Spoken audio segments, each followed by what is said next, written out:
Well, Democrats took back the House in November's midterm elections. There are a lot of reasons voters may have given them back a share of power.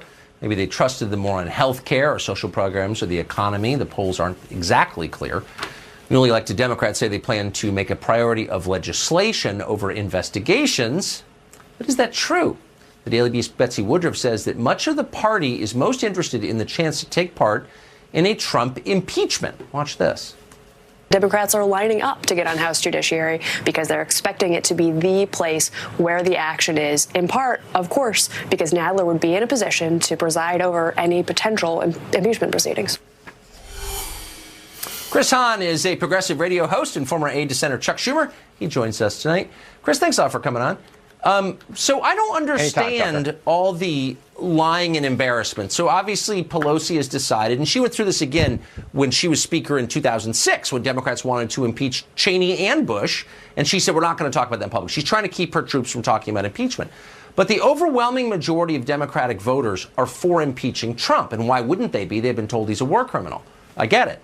So why are we lying about what Democrats have a mandate to do from their voters? Impeach.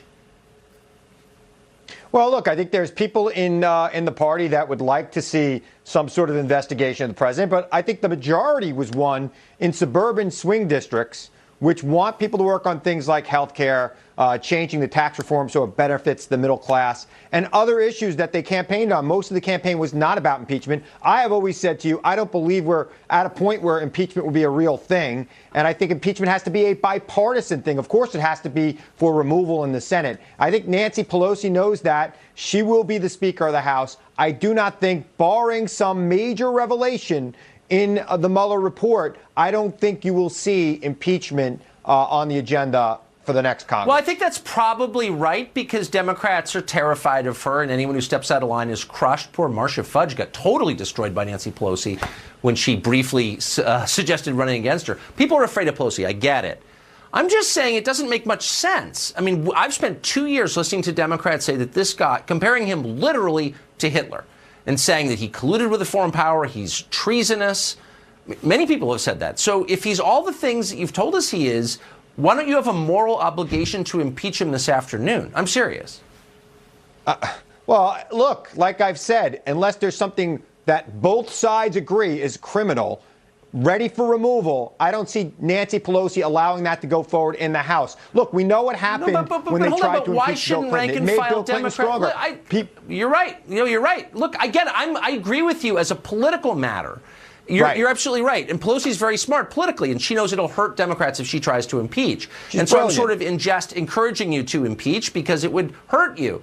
But I'm also sort of serious about this. Let's take your rhetoric seriously. How can you live in a country with a president who is like Hitler, who colludes with Vladimir Putin to destroy our democracy?